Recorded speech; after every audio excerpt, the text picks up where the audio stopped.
हा, तर बऱ्याच वर्षानंतर रत्नागिरीला येण्याची संधी मिळाली आणि रिपब्लिकन पार्टी ऑफ इंडियामध्ये काम करत असताना कोकणातल्या माणसांना मुंबईमध्ये आणि कोकणामध्ये संघटित करून कोकणवासियांना न्याय देण्यासाठी आरपीआयने प्रयत्न केलेला आहे। एक तर नरेंद्र मोदींच्या सरकारमध्ये तिसऱ्यांदा मंत्री होण्याची संधी मिळाली म्हणून जिल्हा आरपीआयच्या वतीने आज या ठिकाणी आपला सत्काराचा कार्यक्रम ठेवलेला आहे। माननीय उदय सामंतजी आणि इतर पाहुणे त्याला उपस्थित राहणार आहेत आणि एक तर रिपब्लिकन पक्षाच्या कोट्यामध्ये एक की तसं खासदारकीची जागा नसतानाही लोकसभेची रिपब्लिकन पक्षाला ही संधी मिळालेली आहे। काल पनवेलमध्ये आपला सत्कार होता, देशाच्या अनेक ठिकाणी आपला सत्कार झाला आणि आज रत्नागिरीकरांची इच्छा होती की रत्नागिरीमध्ये आपला सत्कार व्हावा, त्याप्रमाणे आपण इथं आलेलो आहोत। एक तर रिपब्लिकन पक्ष हा महायुती सोबत आहे, देश पातळीवर एनडीए सोबत आहे आणि लोकसभेमध्ये आम्हाला प्रचंड अपयश मिळालं। आम्हाला 40 पर्यंत 40-42 जागा मिळतील अशी अपेक्षा होती, पण विरोधकांनी मात्र अत्यंत ब्लॅकमेलिंग असा प्रचार केला आणि संविधान बदलणार आहेत, आरक्षण काढून घेणार आहेत अशा पद्धतीच्या अफवा पसरवून सोशल मीडियामध्ये आणि इतर मीडियामध्ये मोठ्या प्रमाणामध्ये लोकांमध्ये गैरसमज करण्यात आला आणि त्यामुळं आम्हाला महाराष्ट्रामध्ये फक्त 17 जागा मिळाल्या। देशामध्ये 400 पर्यंत जागा एनडीएला मिळतील, बीजेपीला 350 पर्यंत जागा मिळतील आणि बाकीच्या 30-40-50 जागा एनडीएला मिळतील अशी अपेक्षा होती, पण आम्हाला तेवढ्या जागा मिळाल्या नाही, फक्त 293 जागाच आम्हाला मिळाल्या।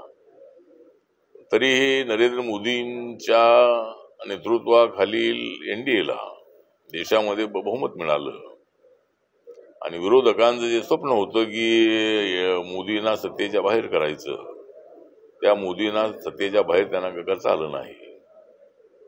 272 जागांवर मेजॉरिटीनी सरकार बनवता येतं, पण आमच्याकडे 293 जागा आहे आणि नरेंद्र मोदींनी मोठ्या प्रमाणामध्ये विकास केलेला आहे। नरेंद्र मोदी आणि नॅशनल हायवेज असतील, आता गोव्याचा जो हायवे आहे त्याची अडचण आहे, अनेक कॉन्ट्रॅक्ट बदलले, पण हा गोव्याचा रस्ता अत्यंत लवकरात लवकर चांगला होईल अशा मला अपेक्षा आहे। देशभरामध्ये अनेक नॅशनल हायवे बनवण्यात आले, देशभरामध्ये रेल्वेमध्ये बरीच सुधारणा करण्यात आली, देशभरामधले एअरपोर्ट्स मोठ्या प्रमाणात चांगली बनवण्यात आली, शेतकऱ्यांसाठी अनेक महत्वाचे निर्णय घेतले, दलितांसाठी आणि गोरगरिबांसाठी अनेक निर्णय घेतले, 80 करोड लोकांना गेल्या पुढची 5 वर्षपर्यंत फ्रीमध्ये धान्य देण्याचा निर्णय घेतला।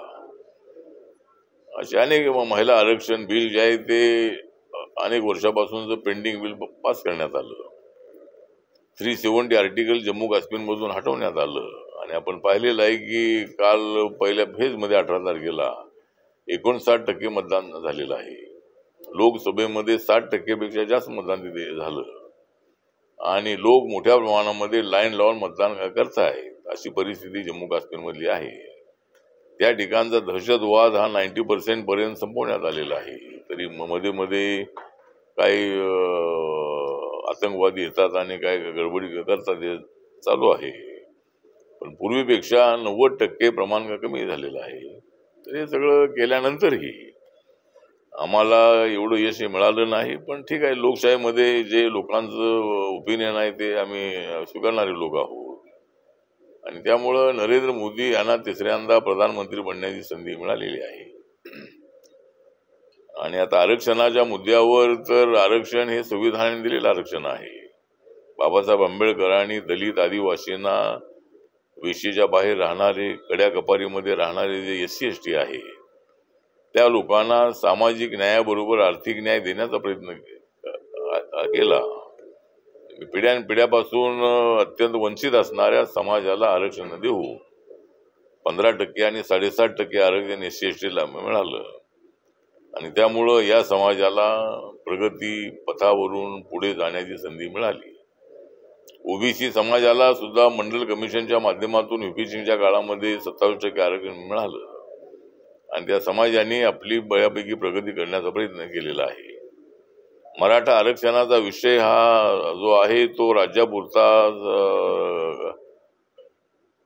क्लिअर करण्यात आलेला आहे.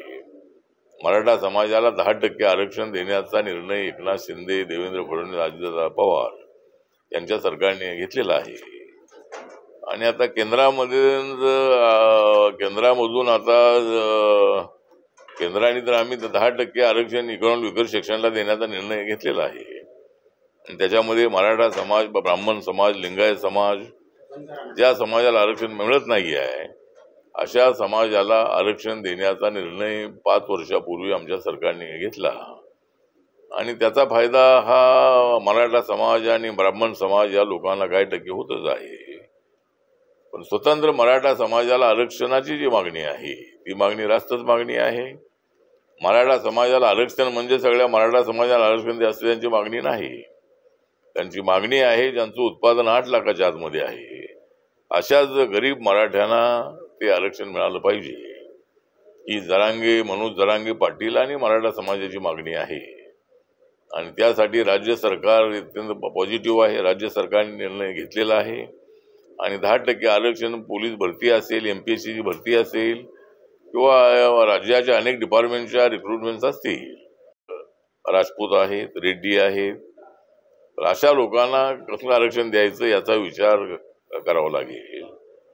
त्याप्रमाणे गरीब लोकांना आरक्षण मिळालं पाहिजे आणि आता इकॉनॉमिक विकर सेक्शनला आरक्षण मिळाल्यामुळं सर्व जाती जमातींना आरक्षण मिळालेलं आहे. त्यामुळं राहुल गांधी यांनी आरक्षण आम्ही खत्म करू अशी जी भाषा वापरलेली आहे त्याबद्दल राहुल गांधींचं जे त्यांच्या विरोधामध्ये रिपब्लिकन पक्षाने राज्यामध्ये देशभरामध्ये आंदोलन केलेलं आहे आणि राहुल गांधी हे अत्यंत बाहेर गेले की देशाची बदनामी करतात. राहुल गांधी एक जबाबदार नेते आहे. ते म्हणतात की लोकशाही धोक्यात आलेली आहे पण तुमच्या सरकारला तुमच्या पक्षाला 99 जागा मिळालेल्या आहेत. विरोधी पक्षांना जवळजवळ 273 पर्यंत 272 पर्यंत जागा 234 पर्यंत जागा मिळालेल्या आहेत. याचा अर्थ लोकशाही धोक्यात नाही आणि या देशामध्ये लोकशाही धोक्यामध्ये कधी येऊ शकत नाही. बाबासाहेब आंबेडकरांनी दिलेली लोकशाही, बाबासाहेबांनी दिलेलं संविधान, हे संविधान बदलण्याचा कुणालाच अधिकार नाही. पण अफवा पसरवून लोकांमध्ये गैरसमज पसरवून मतं घेण्याचा प्रयत्न लोकसभेत झाला पण विधानसभेमध्ये त्यांचा डाव आम्ही उधळून टाकल्याशिवाय राहणार नाही आणि विधानसभेमध्ये आमची महायुती जी आहे, BJP, शिवसेना, राष्ट्रवादी काँग्रेस, RPIची जी आमची युती आहे, महायुती आहे, महायुतीला क्लिअर मेजॉरिटी मिळेल आणि नक्की आम्ही सरकार बनवू अशा पद्धतीचा आम्हाला विश्वास आहे. आज इथं आल्यानंतर रत्नागिरीच्या अधिकाऱ्यांच्या बरोबर मी चर्चा केली आणि त्याच्यामध्ये आपल्याला एक चांगली गोष्ट ऐकायला मिळाली ती ही की ज्या अॅट्रॉसिटी केसेस आहेत त्या 95 पासून ते 24 पर्यंत फक्त 305 केसेस आहेत अॅट्रॉसिटीच्या. म्हणजे रत्नागिरी जिल्ह्यामध्ये दलित आणि सवर्ण जे आहेत ते अत्यंत जवळीक असणारे ठेवणारे असे आहेत आणि बाकीच्या जिल्ह्याच्या तुलनेमध्ये फार 1% पेक्षा कमी केसेस जे आहेत त्या जिल्ह्यामध्ये आहेत अशी माहिती आपल्याला मिळाली. स्पेशल कंपोनंट प्लॅन जो आमचा असतो तर गेल्या वर्षीचा आमचा प्लॅन जो होता तो 1,59,000 कोटीचा होता देशामध्ये आमच्या मंत्रालयाचा. यावर्षी नवीन बजेटमध्ये 1,65,000 कोटी रुपयाचं आमचं बजेट आहे आणि त्याच्यातून जो स्पेशल कंपोनंट प्लॅनचा पैसा आहे तो गेल्या वर्षी जवळजवळ 19 कोटी पैसे आपल्या जिल्ह्यासाठी आल्याची माहिती आपल्याला मिळाली. त्यानंतर इथं शेड्यूल कास्टचे पर्सेंटेज आहे ते 4% असल्याची माहिती अधिकाऱ्यांनी दिली आणि व्हीजेएनटीचं जे पॉप्युलेशन आहे ते 89,938 असल्याची माहिती आपल्याला देण्यात आली. स्कॉलरशिपची स्कीम आहे, तर जवळजवळ पोस्ट मॅट्रिकचे विद्यार्थी जे आहे ते जवळजवळ 3,493 पोस्ट मॅट्रिकचे आणि 5वी ते 10वी पर्यंत विद्यार्थी 1,623 जिल्ह्यामध्ये असल्याची माहिती आपल्याला मिळाली. त्यानंतर ओबीसीचे जे विद्यार्थी आहेत ते 12,259 असल्याची माहिती देण्यात आली. आणि एक निर्वाह भत्ता नावाची एक स्कीम आहे, तर ती एका विद्यार्थ्याला महिन्याला 15,000 रुपये अशा पद्धतीनं 18 विद्यार्थ्यांना 2,70,000 रुपये देण्यात आल्याची माहिती दिली. एक स्वाधार योजना एक आहे, ज्या विद्यार्थ्यांना हॉस्टेलमध्ये प्रवेश मिळत नाही आणि जे जिल्ह्याच्या ठिकाणी उच्च शिक्षण न घेतात त्या विद्यार्थ्यांना एका महिन्याला 38,000 ते 60,000 एवढी रक्कम आम्ही एका वर्षाला देतो. आणि त्या मुलांनी तिथं आपलं ज्यांना हॉस्टेलमध्ये प्रवेश मिळाला नाही त्यांना त्या योजनेचा फायदा होतो आणि त्यांनी आपलं घर भाड्याने घेऊन त्या ठिकाणी राहून आपलं शिक्षण करावं. अशी एक स्वाधार योजनेची चांगली स्कीम आपली या ठिकाणी आहे. इंटरकास्ट मॅरेज जे आहे ते गेल्या वर्षी जवळजवळ 143 इंटरकास्ट मॅरेज झालेली आहे. आणि या ठिकाणी म्हणजे इंटरकास्ट मॅरेजचं जे प्रमाण आहे ते अत्यंत चांगलं प्रमाण आहे. आपल्या जिल्ह्यामध्ये ओल्ड एज होम अजिबात नाही आहे, एक ओल्ड एज होम नाही आहे. आमच्या मंत्रालयाची स्कीम आहे की एका वर्षाला 25 स्ट्रेंथ असणाऱ्या ओल्ड एज होमला आम्ही 20 लाख रुपये देतो. 50 असेल तर 40 लाख देतो, 100 असेल तर 80 लाख देतो. कुठल्या एखाद्या एनजीओनी जर आमच्या अर्ज केला तर रत्नागिरी जिल्ह्यासाठी ओल्ड एज होम देण्याचा निर्णय नक्की माझं मंत्रालय घेईल. त्यासाठी एनजीओनी एखादा अर्ज करावा असं मी अधिकाऱ्यांना सूचना दिलेली आहे. कुठल्या तरी एनजीओनी अर्ज करावा. त्यानंतर जी प्रधानमंत्र्यांनी जी जनधन योजना सुरू केली बँक अकाउंटची, त्याच्यामध्ये जवळजवळ 4,33,733 एवढ्या लोकांचे अकाउंट जिल्ह्यामध्ये बँकेत उघडण्यात आलेले आहे. आणि त्यामध्ये शेड्यूल कास्टचे जवळजवळ 34,790 आणि एसटीचे 30,354 एवढे अकाउंट उघडण्यात आलेले आहेत. उज्ज्वला योजना जे गॅस सिलेंडर जे आहे त्याच्यामध्ये आतापर्यंत 22 आरपीआयचं स्थान कुठे आहे म्हणजे रत्नागिरीमध्ये आहे. मतलब आरपीआयचं स्थान म्हणजे आता आरपीआयचं स्थान तर आहे. आरपीआयला एक तर आपल्याला आठवत असेल की 2012ची निवडणूक जी झाली मुंबईमध्ये बीएमसी, त्यावेळेला शिवसेना भाजपच्या अलायन्सला युती म्हणायचे, पण आरपीआय आल्यानंतर त्याला महायुती हा शब्द प्रयोग करण्यात आला. आणि आता थोडीशी अडचण इथे दिसते की नवीन मित्र बीजेपीच्या सोबत आल्यामुळं एकनाथ शिंदे 50 आमदारांना घेऊन आले, अजितदादा पवार 42 आमदारांना घेऊन आले. तर त्यांचे पक्ष मोठे पक्ष आहे. माझ्या पक्षाचे 2 आमदार आहेत, पण ते कमल सिंबलवर निवडून आले होते. आम्हाला 5 जागा दिल्या होत्या, त्यामधले 2 निवडून आलेले आहे. पण आमच्या पक्षाला तेवढी संधी दिली जात नाही आहे. पण आता या विधानसभेच्या निवडणुकीमध्ये मात्र आरपीआयच्या काही भरमसाठ मागणी नाही, पण 10 ते 12 जागा मिळाव्यात अशा पद्धतीची आपली मागणी आहे. आणि कोकणामध्ये आपल्याला एखादी जागा तरी द्यावी, ज्या जागा मागणार नाही आम्ही. कुठली जागा द्यावी त्याचा विचार आमच्या महायुती नेत्यांनी करावा. आणि आम्हाला बीजेपीच्या कोट्यामध्ये न टाकता आमचा पक्ष इंडिपेंडंट आहे आणि त्यामुळं आम्ही महायुतीसोबत आहोत. आणि दलितांची मतं जी आहेत ती जरी कमी मतं असली तरी बॅलन्सिंग मतं आहे. त्यामुळं आम्हाला एक विधानसभेमध्ये 10 ते 12 जागा मिळाव्यात.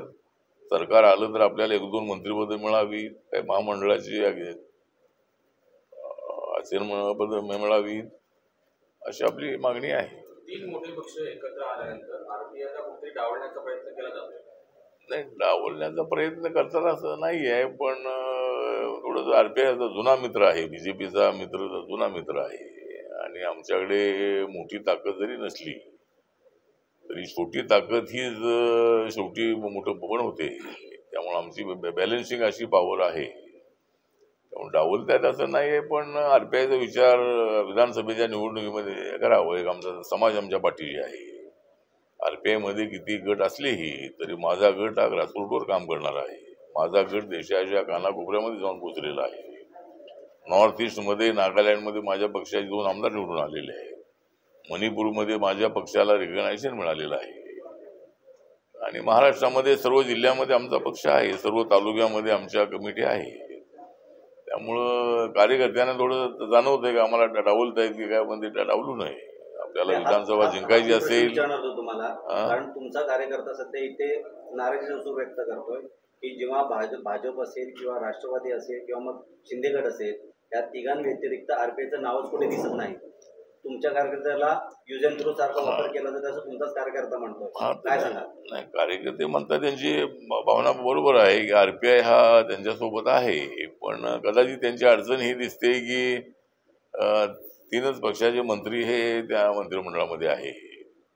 आणि त्यामुळं आता आरपीआयचं नाव घेतलं तर पुन्हा महादेव जानकर आहेत, विनय कोरे आहेत, त्यानंतर सदाभाऊ खोत आहेत, अशा अनेक इतर मित्र, आपली विनायक मेटेंची पार्टी आहे, अशा पार्ट्या आपल्यासोबत आहे. पण मला असं वाटतं की आरपीआयचं नाव घेणं अत्यंत आवश्यक आहे. तर आपला समाज आपल्या पाठीशी आहे आणि समाजाची मतं आपल्याला मिळवायची असतील, बौद्ध आणि आंबेडकरी मतं मिळवायची असतील तर रिपब्लिकन पक्षाला डावलून चालणार नाही. रिपब्लिकन पक्ष हा प्रामाणिक कार्यकर्त्यांचा पक्ष आहे. त्यामुळं एकदा आम्ही देवेंद्र फडणवीस यांच्याशी बोलणार आहोत, मुख्यमंत्र्यांशी बोलणार आहोत आणि यांना विधानसभेमध्ये जर आमच्यावर अन्याय होऊ नये अशी आमची भूमिका आहे. अपेक्षित जागा न मिळाल्यास आपली भूमिका काय असेल?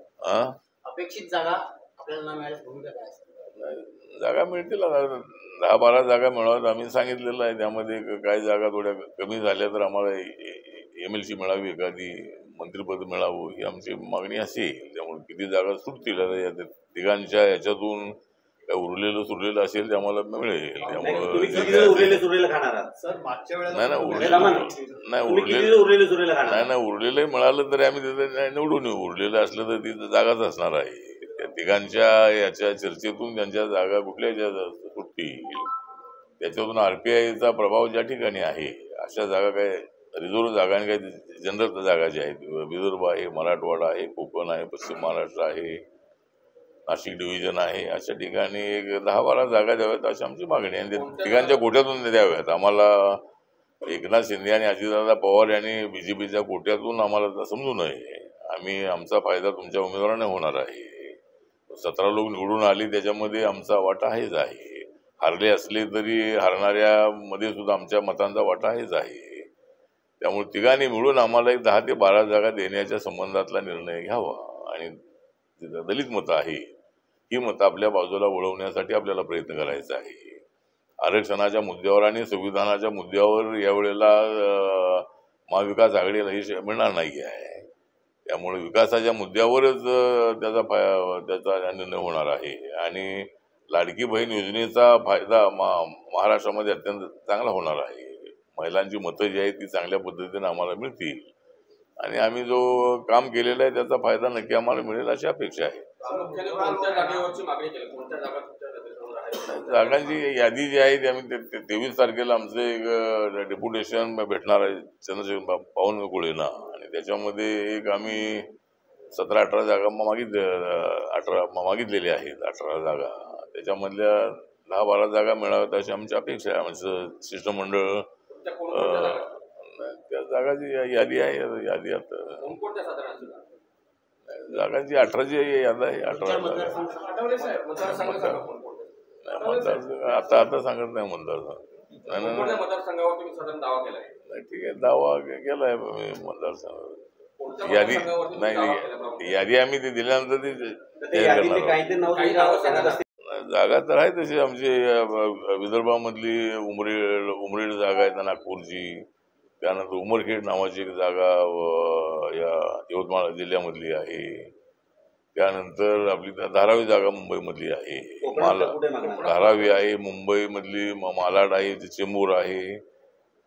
त्यानंतर कोकणामध्ये कुठली एखादी जागा द्यायची, त्यात 3-4 जिल्ह्यामध्ये ठाणे जिल्हा आहे, रायगड जिल्हा आहे, त्याच्यामधली कुठली जागा मिळायची एखादी विचार करावा. त्याच्यामध्ये कल्याण पूर्व जी एक कल्याण पश्चिम ना, कल्याण पश्चिमची एक जागा आहे आणि त्यामध्ये अंबरनाथ एक रिझर्व जागा आहे.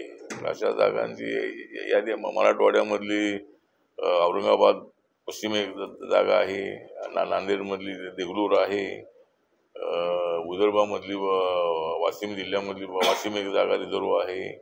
तर अशा जागा टेंटेटिव्हली आहेत. त्याच्यामध्ये आम्हाला 18 जागांची यादी आम्ही देतोय, त्यातल्या 10-12 जागा मिळाव्यात अशी अपेक्षा आहे. आठवले साहेब, तुम्ही असं म्हटलं पालघरमध्ये की राज ठाकरे येत झाले म्हणून आम्हाला काही फायदा नाही झाला आणि अजित पवार आला म्हणून काही मंत्रीपद मिळालं नाही, तर तुमचा म्हणण्याचा आशय काय होता, रोग काय होता? नाही, रोग असं नाही. आता राज ठाकरे आले, त्यांचं सर्वांनी आम्ही स्वागतच केलेलं होतं, पण ज्या धामधुमीमध्ये राज ठाकरेंना आपण घेतलंही, त्यामुळं काय मत मिळाली असतील पण काय फारसा फायदा झाला नाही. माझं मत असं होतं की राज ठाकरेंना घेऊ नये. राज ठाकरेंच्यामुळं जे उत्तर भारतीय मत आहेत, साऊथ इंडियन मत आहेत, ती नाराज होती. तर त्यामुळं त्यांना घेऊ नये असं माझं मत होतं. फारसा फायदा होणार नाही आहे, पण त्यांना घेतलं चांगली गोष्ट आहे. आणि आता राज ठाकरे स्वतःच्या बळावर सगळ्या जागा लढतात, चांगली गोष्ट आहे. त्यांची ताकद त्यांना आजमावण्याची संधी त्यांना मिळालेली आहे. परंतु आणि दुसरं काय, आणि आपले अजितदादा आल्यानंतर म्हणजे देवेंद्र फडणवीस हे आम्हाला म्हणाले होते की सुरुवातीला एक मंत्रिपद आम्हाला द्या अशी आमची मागणी होती, पण देवेंद्र फडणवीस यांनी सांगितलं की 2-3 महिन्यामध्ये दुसरा विस्तार होणार आहे. पहिल्या राऊंडमध्ये आम्हाला थोडक्यामध्ये काही जागा मिळवायच्या, म्हणजे काही मंत्री बनवायचे आहे, तर आपल्याला विस्तारामध्ये नक्की आपला मंत्री करू असं ते म्हणाले होते.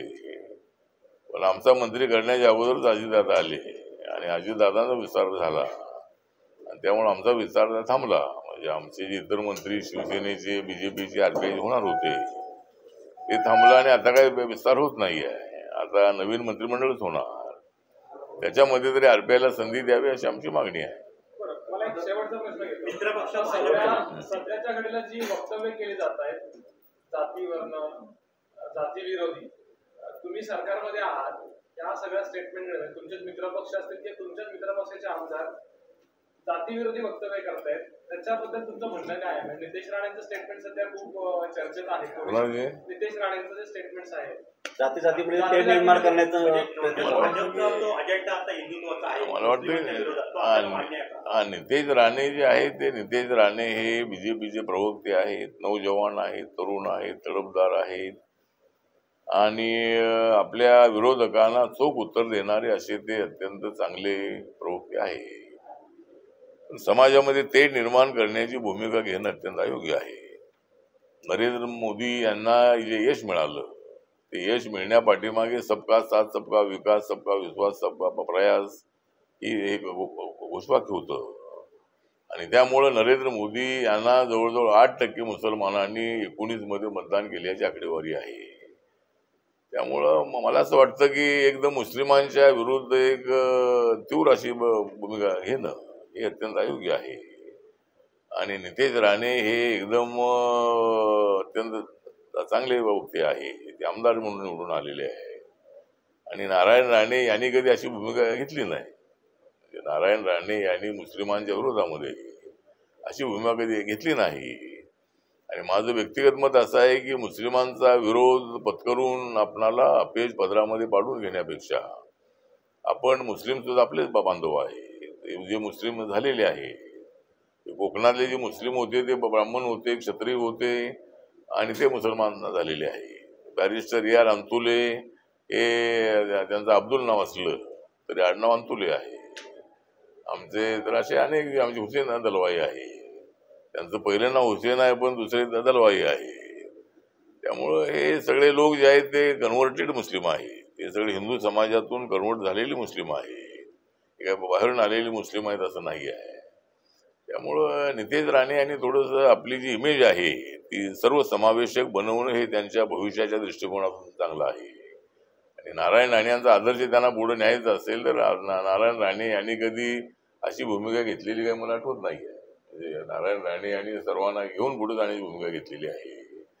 ते मुख्यमंत्री राहिलेले आहे. शिवसेना वाढवत असताना मुस्लिमांना त्यांनी सोबत घेतलेला आहे. आणि बाळासाहेब ठाकरे म्हणायचे की माझा सगळ्या मुसलमानांना विरोध नाही आहे. जे मुसलमान आतंकवादी आहे, जे मुसलमान देशाच्या विरोधामध्ये काम करतात, त्या मुसलमानांना आमचा विरोध आहे. त्यामुळं मला असं वाटतं की नितेश राणे यांनी थोडी आपल्या भूमिकेत बदल करावा असा त्यांना आपला सल्ला ॲडवाईस आहे. त्यांच्या पुढच्या भवितव्यासाठी ते अत्यंत आवश्यक आहे असं माझं मत आहे. वन नेशन वन इलेक्शनच्या बाबतीत वन नेशन वन इलेक्शन जो आता केंद्रीय प्रयोग आहे, हा प्रयोग हा अनसक्सेस असणारा प्रयोग आहे. म्हणजे सक्सेस व्हायचं असेल तर सक्सेसच्या दिशेने पुढे जायला पाहिजे. आणि मी जागा आहे की नाही न लढवता सुद्धा मी मंत्री असतो. त्यामुळं वंचित बहुजन आघाडीने थोडासा पॉझिटिव्ह विचार करणं अत्यंत आवश्यक आहे. त्यांना 1914च्या निवडणुकीमध्ये चांगली मतं मिळाली, पण त्यांचा पक्ष रेकग्नाइज होऊ शकला नाही. त्यांनी सगळ्या जागा निवडल्या तरी पक्ष रेकग्नाइज होऊ शकला नाही. त्यामुळं जर एक पक्ष सगळ्या जातींना आणून पक्ष रेकग्नाइज होत नाही आहे तर अशा सगळ्या जागा लढून उपयोग काय आहे. त्यामुळे वंचितने कुठंतरी ऍडजस्टमेंट करणं अत्यंत आवश्यक आहे. वंचितने आमच्या महायुतीसोबत येणं अत्यंत आवश्यक आहे.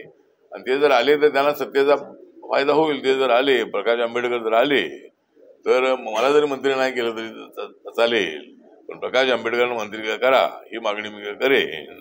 आणि त्यांनी आमच्या महायुतीसोबत यावं असं त्यांना आपलं निमंत्रण आहे.